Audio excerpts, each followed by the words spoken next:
Hey, what's up? Welcome back to your channel name.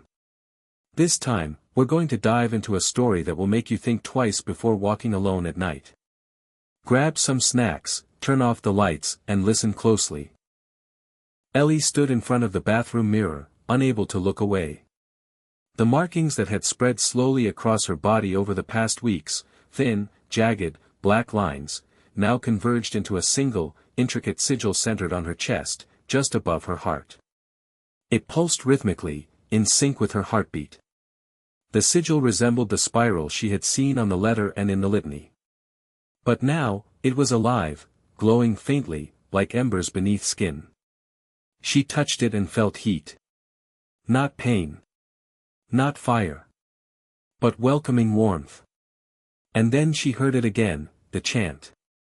Soft, whispered from nowhere and everywhere. Open the gate. Open the gate. Open the gate. Each time the phrase repeated, her sigil throbbed brighter. She wasn't sure whose heartbeat she was feeling anymore. Compelled by a force beyond her will, Ellie descended the spiral stairs again. This time, she didn't hesitate. The chamber had changed. The air was warmer, heavier. The candlelight flickered in patterns, swaying like dancers in trance. The bone altars had shifted, forming a circle around the central slab. The stone altar pulsed, rising and falling like the breath of something asleep. Or dreaming. At its center, the litany lay open. Its pages flipped on their own. And beside it, a set of robes and the mask, freshly cleaned and folded. The gate was ready. The altar wasn't just a remnant of old ritual. It was a womb. As her fingers grazed the altar's surface, a vision engulfed her. She was no longer Ellie, but another woman, clothed in blood-soaked robes, surrounded by villagers chanting in the lost language. Above them, the sky swirled with red mist. The trees bent inward like skeletal fingers. She looked down and saw her own hands holding a knife made of bone. A child, blindfolded and silent, was tied to the altar. The chant rose, and the woman, someone else, drove the knife down. The child didn't scream. But the earth did. The ground cracked. The shadows moved. Something immense opened beneath them, and from it came not fire or smoke, but memory, pouring into their minds, rewriting them. The hollow wasn't summoned. It was remembered. And in that remembering, it returned. That night, Ellie stood at the window and saw them. Every single villager, those who had once ignored her, avoided her, whispered behind doors, now stood in a perfect circle around her cottage, torches in hand. But the flames were cold. Blue and silent. Their faces were painted with ash and spirals. They didn't chant. They didn't move. They waited. And in the center of the circle stood a child, barefoot, wearing a mask identical to the one on Ellie's altar. She understood, then, that the ritual was never about summoning something. It was about reawakening someone. Her. In the early hours before dawn, the candlelight in the underground chamber dimmed. The book lay open on the altar. The mask waited beside it. Ellie stood over the altar, the sigil on her chest glowing with steady rhythm. With trembling hands, she placed the mask over her face. The chamber went dark. Silent. Not even her breath could be heard. And then, with a violent pulse of air, the sigil flared, and Ellie Caro vanished. No footsteps. No screams. No farewell. The villagers outside turned and dispersed into the mist without a word. By morning, the cottage was empty. Dust-coated. Cold. No sign of Ellie. No evidence of ritual. Only a spiral carved deeply into the doorframe, smoking faintly. The gate had been opened. And the hollow had remembered. Ethan Callahan and his girlfriend, Nina Vaughan, had just arrived in a remote corner of northern Scotland, a place barely marked on any modern map. They had traveled for hours through winding mountain roads, across ancient forests of pine and moss, down to a narrow path accessible only by a sturdy four-wheel drive. Their destination, a dilapidated wooden cabin owned by an old man named Mr. Whitmore, the sole known resident near the eerie Lake Dorka. Ethan, a wildlife photographer from Ireland, had a penchant for uncharted locations, places untouched by tourists or technology. Some were quiet enough for him to listen to his thoughts, or silence them entirely. Lake Dorka matched everything he was searching for. It was silent, shrouded in fog almost year-round, with no phone reception, no internet, and surrounded by dense woodland that seemed to breathe with age. The cabin stood at the edge of a forgotten dock, its shingles coated in moss and its walls damp with years of neglect. Inside, the scent of mildew and wetwood greeted them. The furniture was minimal, an old table, a rocking chair, a cast-iron stove, and a wool-covered bed that looked older than Whitmore himself. But what stood out were the faded black-and-white photographs pinned to the walls. All of them were of the lake, taken from different angles. One photo, in particular, was unsettling. A dark silhouette stood in the center of the lake, faceless, facing the camera. It was mid-autumn. The temperature should have been mild, perhaps brisk in the evenings. But the air around Lake Dorka carried a coldness that went far beyond the season. It clung to the skin, crept through layers of clothing, and seemed to settle deep into the bones. It was not the chill of weather but the cold of presence, like standing in the shadow of something that shouldn't be there. Even Ethan, who had endured harsh terrains and brutal climates, felt an unnatural heaviness in the atmosphere. The sky was a washed-out gray, and the fog that hovered above the lake felt strangely sentient. Nina could barely stop shivering, despite the thick jacket she wore. There was no wind, no rustle of leaves, just a stillness that pressed in on them like a weight. The ground around the cabin remained dry, yet each step left behind damp footprints as if the earth itself was leaking from within. When Ethan checked the weather app, it still claimed 14 degrees Celsius, but the air felt closer to freezing. Breathing felt heavy, each inhale thick like smoke. And all the while, Lake Dorka remained silent, its surface undisturbed, like glass stretched too thin over something waiting beneath.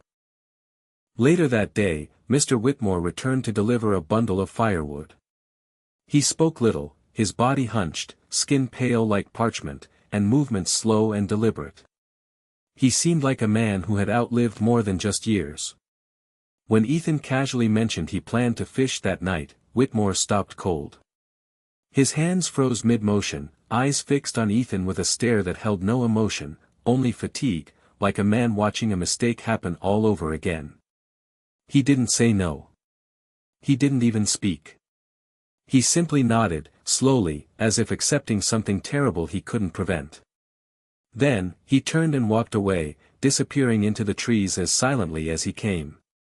A faint scent lingered after his departure, burnt wood and rusted iron. Ethan tried to shrug it off, assuming it was just the smell of the cabin. But Whitmore's reaction stuck in his mind. It wasn't fear. It was something heavier, something sorrowful. A silent plea not to awaken what lay beneath the lake's surface. Night fell faster than expected. It was as if the sun couldn't stand to linger near the lake. Fog slithered across the water like a living thing, stretching its tendrils toward the shore. The cabin's lights barely cut through the mist, and even the stars seemed to disappear above. Ethan found himself drawn to the lake's edge, notebook in hand, camera slung over his shoulder. He sat on the old dock, staring into the water. Not a ripple, not a sound. Just absolute stillness. And in that stillness, he felt something watching back. Not with eyes, but with intent. He began sketching in his notebook, trying to describe the feeling. Words failed him. How could he explain that the lake didn't feel empty, but full? As if it held stories untold, pain unhealed, and voices unheard. A place too quiet to be innocent.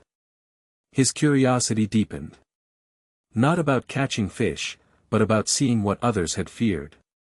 The lake whispered promises of secrets. Of truth. And Ethan, against better judgment, was starting to listen. While Ethan was enchanted by mystery, Nina was gripped by something else, an instinctive dread.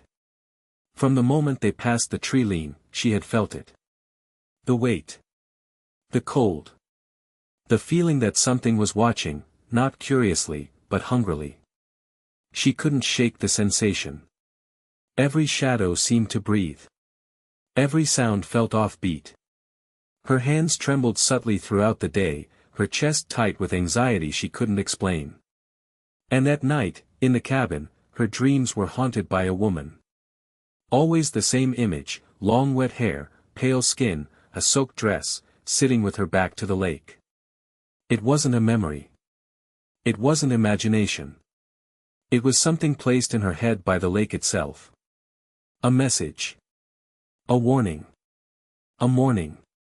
Nina had no doubt they were not supposed to be there. Not because of danger, but because their presence was an intrusion. Something was grieving here, and it had been grieving long before Ethan or Nina ever arrived. Worse still, she sensed Ethan was slipping into something he didn't understand, like a tether was forming between him and the lake, one pull at a time. The sun had vanished completely now, swallowed not by the horizon but by the thickening fog that rolled across the lake like silent waves of smoke. The world had gone still, no chirping birds, no rustling branches. Even the insects, usually relentless, had fallen quiet. Ethan sat at the edge of the wooden dock, a single lantern beside him casting long, crooked shadows over the surface of the lake. Despite Whitmore's wordless warning and Nina's growing unease, he couldn't resist the urge to fish. Not for the sport, not for food, but for the experience. The lake had become a mystery he needed to touch.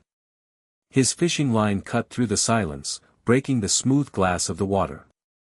He waited. Minutes passed. Then longer. Nothing. Not even a nibble. But the longer he sat there, the more he became aware of something peculiar. The reflection of the trees on the water was off, slightly distorted, almost like they were swaying when the real trees were still. He leaned closer. Then froze. There was something just beneath the surface. Not a fish. Not a shadow. A shape. Elongated. Human-like. And then, gone. Vanished into the depths like it had never been there at all. Ethan reeled in his line, heart pounding. But the hook was no longer bare. Clinging to the metal was a piece of fabric, soaked and torn. He held it up to the lantern. It looked like the corner of a dress. An old one. Faded blue, streaked with something brown. That was the moment he felt it, the lake wasn't still. It was waiting. That night, as darkness returned like a wave crashing down, Nina stood in the small bathroom. A cracked mirror hung crooked above a rusted sink. She wasn't looking at herself. She was looking at the space behind her. At first, nothing was there. But then, the reflection changed.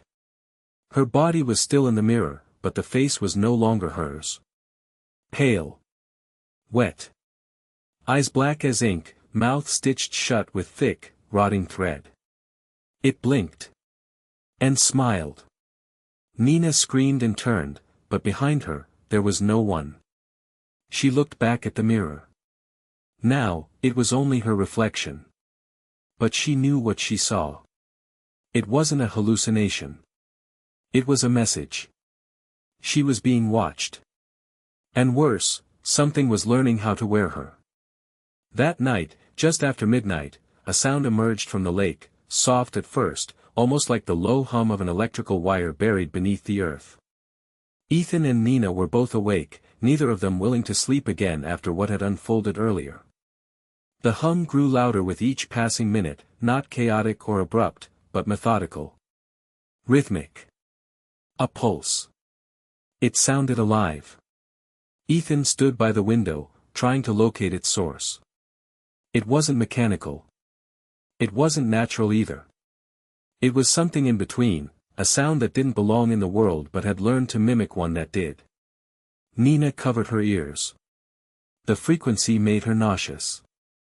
It didn't come from the air, it came from within. Like the sound had entered her skull and was vibrating her thoughts. The surface of the lake shimmered oddly in the moonlight, and for a moment, Ethan thought he saw something just beneath it.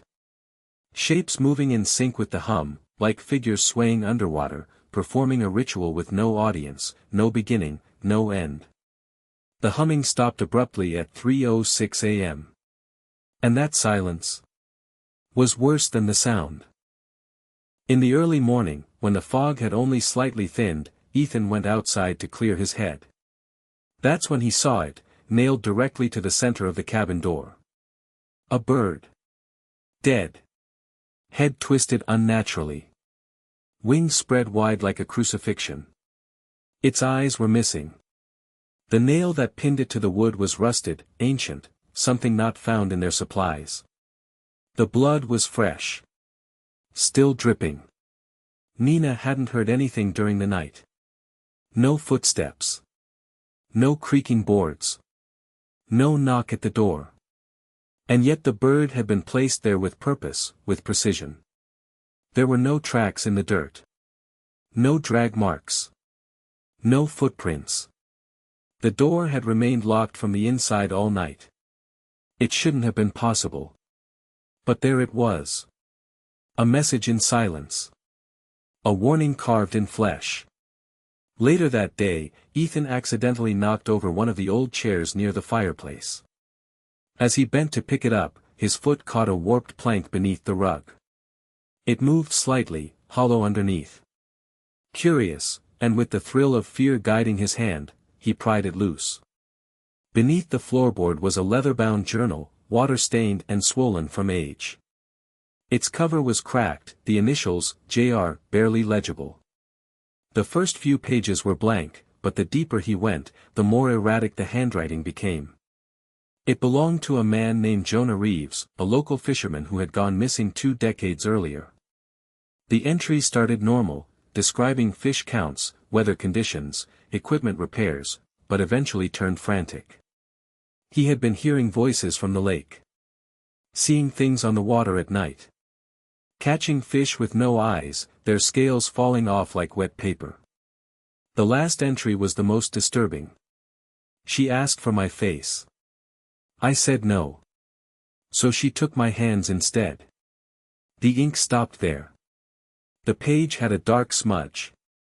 It looked a lot like blood. That night, Nina fell into a heavy, unnatural sleep, like being pulled beneath thick waves. In her dream, she was underwater. Darkness all around her, heavy and absolute. She could feel the pressure on her lungs, but she wasn't panicking. It was peaceful, almost seductive. Then, something wrapped around her ankle. She looked down but couldn't see it, only a shape. Something dragging her deeper. Her arms flailed, reaching for the surface, but there was no light above anymore. Just endless black. The last thing she saw before she woke was a pale face staring at her through the dark water, its eyes open wide, its mouth opening slowly, releasing a scream that echoed inside her skull. She awoke gasping, drenched in sweat, and lake water. Real water. Her sheets were soaked. The floor beneath her bed had formed a puddle. She coughed violently, and with one final gag, a small fish, dead and bloated, spilled from her mouth. She screamed. But outside, the lake remained still. As if it had merely lent her a piece of itself. Ethan returned to the journal the next morning.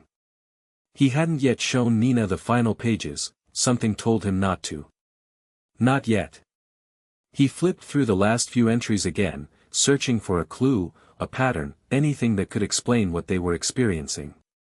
Then he found it. A folded map, pressed between 2 pages near the back. It was hand-drawn, detailing the shape of the lake and surrounding woods. On it, a small X was marked just off the eastern dock, about 15 meters into the water. It was labeled with a single word, scrawled messily in black ink. Return. There were no other markings. No notes. Ethan stared at the map, mind racing. What had Jonah left behind? What had he tried to bury, or worse, give back, to the lake? He showed the map to Nina. She didn't speak. She just looked at the X and whispered, barely audible, "She's still waiting." By the next morning, Ethan noticed something subtle but undeniably wrong about the forest surrounding the lake. The trees no longer stood tall and proud. They leaned. Not fallen, leaning. Dozens of them, all curving slightly but deliberately toward the lake, like an invisible force had whispered something into their roots. Some bent so far they looked as if they'd collapse, yet they held firm, swaying gently as if listening. The shift had happened overnight. The day before, they had stood upright. Nina confirmed it. Now, it looked as if the entire forest had decided to bow toward the water, toward the center of something. The path back to the car was almost swallowed by the curvature of trunks. Shadows fell differently now, longer, twisting into fingers on the ground. Birds no longer chirped. No wind rustled leaves. The silence wasn't just absence of sound, it was the presence of something else. A waiting silence. A judgmental stillness. And all of it pointed to the lake. Later in the afternoon, Ethan reopened the journal, drawn again by a nagging pull. He flipped past the marked map and noticed that the pages behind it were thicker than they should have been. 2 pages had been stuck together. He carefully peeled them apart. Inside was another map, newer, drawn in a different ink, shakier. It wasn't of the lake. It was of the cabin. Crude lines formed the layout of the small building, from the fireplace to the bathroom. And right in the center, under where their bed stood, was a black X. Beneath it, a scribbled note in a frantic hand. "Her heart sleeps beneath the bones." Ethan felt a chill deep in his spine. He looked toward the bedroom. Whatever had happened out in the water, it had followed someone back. And they'd buried something in this cabin. Something that still breathed, in some forgotten way. And they were sleeping on top of it. Nina had been growing quieter by the day. She hardly ate. Her skin had become pale, eyes ringed with exhaustion. But what disturbed Ethan most was her sense of time. It started subtly. She'd ask what day it was, thinking only hours had passed when it had been an entire night. Then it grew worse.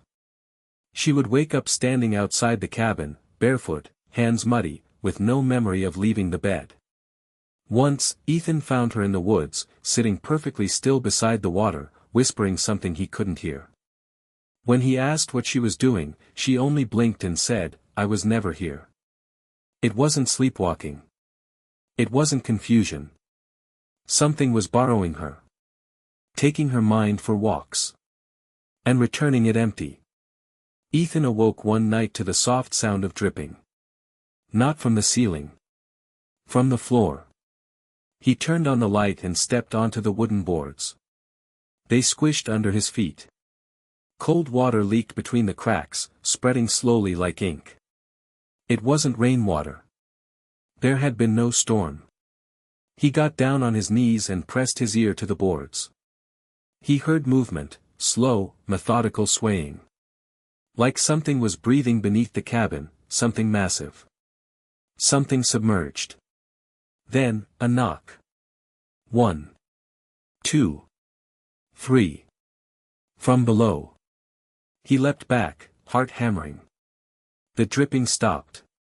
But a black smear remained where the water had been. It was no longer just in the lake. The lake had come for them. The next morning, Nina stood at the edge of the dock, staring out at the water, motionless. Ethan approached slowly, not wanting to startle her. But before he could speak, she did. Her voice was deeper. Older. Wet. "She's waiting for the return." Ethan froze. The words weren't hers. The tone didn't match the woman he'd known for years. It sounded like her vocal cords were being pulled by something behind her. She turned to face him. Her eyes had no whites, just dark irises, bottomless, like twin mirrors of the lake. "She remembers," she said. Then she collapsed. When Ethan caught her, she was cold and trembling. And when she finally opened her eyes, she asked him one simple question. What did I just say? She didn't remember. But Ethan would never forget. The lake was using her now. And it wasn't done speaking. By late afternoon, the temperature dropped. Not gradually, suddenly, sharply, like stepping into a walk-in freezer. Ethan looked out the window and noticed something off about the sky. It wasn't overcast. It was selective. The storm wasn't covering the area. It was covering the lake. The clouds had spiraled tightly above the water, swirling in place like a cyclone stuck in time. The trees on the far shore bent away from it, even as the air remained still. There was no wind. No thunder. Just the dense, unmoving pressure of something unnatural pressing down. Rain began to fall, but only over the lake's surface. Ethan watched in disbelief as the water rippled in tiny circular patterns, each droplet vanishing the moment it hit. Almost like the lake absorbed it. No runoff reached the shore. No mud formed along the bank. It was raining directly into the lake, and nowhere else. As if something had summoned the storm, and it knew exactly where to feed it. That night, driven by a sick feeling in his gut, Ethan returned to the map from the journal, the one marking the X beneath their bed. With trembling hands, he began prying the wooden floor apart. Nina watched him silently, her face unreadable. Beneath the floorboards was a narrow crawl space, no more than 2 feet deep. At first, there was only damp earth and rotting leaves. But as he dug deeper, his hand struck something hard. It wasn't stone. It was a ribcage. Thin, brittle, and unmistakably human. The bones were small. A child's. He pulled back, bile rising in his throat. Scattered among the remains were fragments of fabric, an old, tattered dress, faded blue. Clumps of long, pale hair. Buried under their bed this entire time. Nina said nothing. Her eyes were wide, but she didn't scream. Didn't cry. Just whispered. She found her way back. At exactly 3:06 a.m., the same time the humming had stopped before, the storm above the lake vanished. Not slowed. Vanished. The clouds pulled inward and disappeared, sucked into the black sky like dust in reverse. The rain halted mid-fall, droplets freezing in the air for a fraction of a second before being absorbed. Then, silence. For 1 full minute, nothing moved. Not even the insects. Then the fog came. It didn't roll in like normal mist. It formed, immediately and purposefully, around the cabin alone. It swallowed the structure in a dome of white, thick and wet, blocking out all light and sound from the outside world. The lake was no longer visible. Neither were the trees. Just white walls pressing in, tighter with each passing hour, as though the fog had weight, and it was sinking lower, lower, to the roof. Trapping them. Inside her womb. By candlelight, Ethan noticed Nina sitting at the table with a pencil in hand, slowly sketching on the back pages of the journal. Her eyes were unfocused, fingers moving rhythmically. She didn't acknowledge him. The sketches weren't random. They were symbols, intricate, looping, ancient-looking. Some resembled runes, others looked like distorted letters from forgotten alphabets. Ethan took the page and compared it to the symbols etched into the journal's map. They matched. She had never seen the journal's symbols before. When asked what they meant, Nina tilted her head and said, in a distant voice, "It's her language.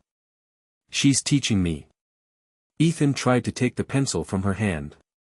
She hissed, her pupils dilating, jaw tensing like something had surfaced inside her.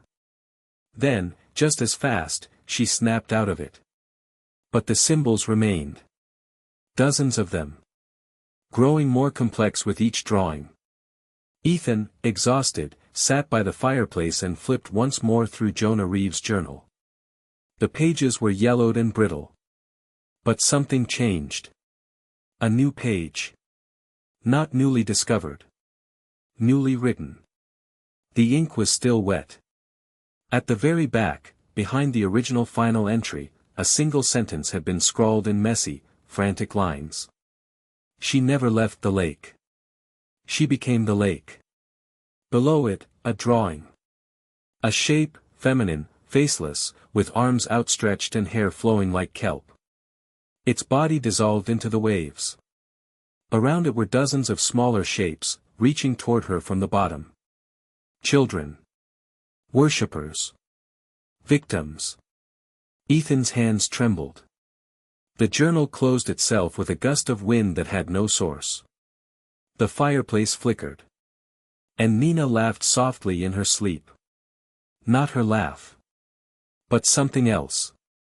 Something older.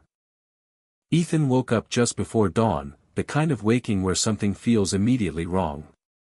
The bed beside him was empty, the sheets cold. He searched the cabin, then the perimeter outside, calling her name into the fog.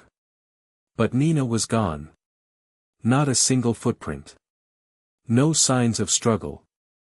No note. Just absence. He returned inside, clutching the last page of the journal like it could offer protection. As he paced the living room, something made him freeze. A soft voice. Coming from the kitchen. It was Nina. Laughing. Whispering. Speaking words he couldn't make out, as if to someone standing just out of sight. But the kitchen was empty. He followed the sound, but it moved. From one room to another. A slow loop. Then a lullaby hummed from under the floorboards, the same soft voice. But this time, it was off-key. Like someone pretending to sound human. Nina's voice, but not her soul. Whatever had taken her hadn't left the cabin. It was the cabin now. As Ethan sat paralyzed in the center of the room, the walls began to groan, deep, aching sounds, like the cabin itself was under pressure from within. Then he saw it. Dark streaks forming on the wooden panels, thick and slow-moving. At first, he thought it was sap or mold, but when he touched it, it was cold. Wet. Smelled of brine and decay. Water. Lake water. It oozed from the corners of the ceiling, ran down window frames, and soaked the floorboards. The air became damp, heavy with the stink of rotting fish and stagnant depths. The fireplace hissed out. The candles flickered and died one by one. And from behind the wet walls, he heard movement. Not crawling. Swimming.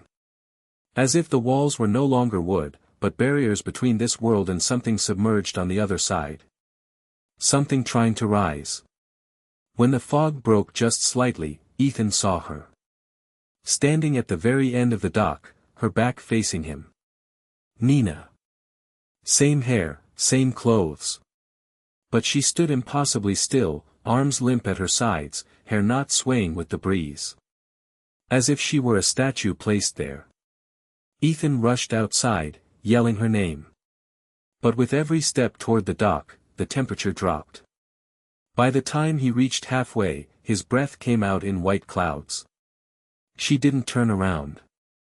Not even as he got close. Then, she began to move. But not turn. Not walk. She glided into the water. No splash.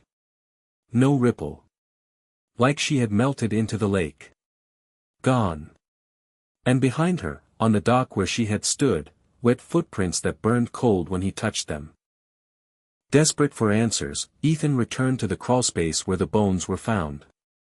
He dug deeper, ignoring the rot and smell. His fingers hit something papery, brittle but intact. It was an old newspaper, half-rotted, dated July 18, 1952. The headline chilled him to the core. Local girl vanishes at St. Vale Lake, no body found. The article detailed the disappearance of a child named Elise Moreau, last seen near the lake after wandering from her family's cabin. Witnesses claimed she was following someone in the water. No trace was ever found, and the family left the country shortly after. Elise. Ethan stared at the name. He had seen it before, on the inside cover of the journal, written in faded ink, to Elise. "Forgive me." And suddenly, the pieces began to move. Elise wasn't just the victim. She was what remained. That night, Ethan finally collapsed from exhaustion. But sleep brought no peace. He dreamed of the lake. But not from the surface. He was deep beneath it, sinking fast, weightless and cold. All around him, pale figures floated with eyes open but lifeless. Children. Dozens of them, hair flowing like kelp, mouths agape in silent screams. In the center was Elise. Not as a child. But grown. Her face stretched unnaturally wide, skin translucent, hair moving like tendrils. She reached for him. And just before her hand touched his face, he woke up. Coughing. Choking. Salt water pouring from his mouth. He stumbled to the sink, vomiting what seemed like gallons of brackish liquid. But the lake was miles away. And he hadn't left the bed. Something had brought the lake into him. And it wasn't done yet. Just before sunrise, Ethan felt an irresistible pull to return to the shore. He stepped outside, expecting the lake to remain calm. But the water was gone. Not entirely, just pulled back. Like a low tide, but unnatural and far too sudden. The dock now stretched into cracked, muddy ground, and beyond it, rising from the exposed lakebed, stood remnants of stone ruins. Blackened archways, half-buried statues, and broken altars etched with the same symbols Nina had drawn. It wasn't a natural lake. It was a burial ground. A temple. And someone, had been sealed beneath it. The water hadn't been hiding her. It had been keeping her in. Among the ruins stood a moss-covered idol shaped like a woman, arms outstretched, face eroded by centuries of water and time. Her mouth was open wide in a silent scream. Inside it, glinting faintly in the gray morning light, was a chain. Ethan reached in and pulled it free. Nina's locket. Still warm. Still ticking. Inside the locket was their picture, taken the day before they left. But her face in the photo was wrong. Her eyes were black. Hollow. Her smile twisted.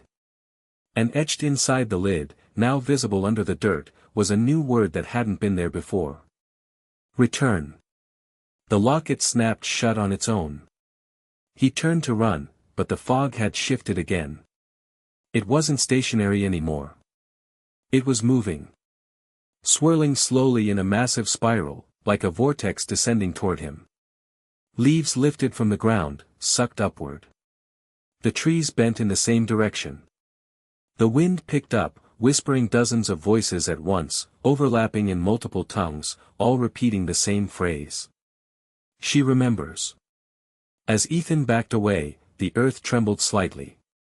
The ruins pulsed like a heartbeat. And from the lakebed, the water began returning, not pouring in, but creeping, climbing, reaching like a living thing. He ran. But he knew it was already too late. Back in the cabin, Ethan frantically packed his things. But when he reached for Jonah's journal, it was already burning. There were no flames on the outside. But the inside pages curled and blackened, catching fire in a perfect spiral from center to edge. Smoke rose, thick and sweet, smelling of something ancient, something like flowers and rot. One final message revealed itself in the flames, scrawled in bright red ink. You can leave the lake. But she comes with you. The pages crumbled to ash in his hands. He didn't know if Jonah had written it, or if it was written for him. At dawn, Ethan left. The fog parted just enough to show the dirt road back to town. No music, no thoughts, just the sound of tires crunching gravel and the weight of something unresolved pressing down on his chest. He refused to look in the rearview mirror. But as the sun began to rise behind him, casting gold across the windshield, he glanced at the side mirror. And there she was. In the back seat. Nina. Or, something wearing her shape. Her head slowly turned toward him, her smile too wide, too knowing. The radio turned on by itself. Static. Then a woman's voice. Whispering. The lake never lets go. Then silence. And the road ahead stretched long, empty, and full of shadows. That was our story for tonight. Do you think it's just an ordinary tale, or is there something more to it? Share your thoughts in the comments. Don't forget to like, share, and subscribe so you won't miss the next stories. See you, if you still dare to watch next time.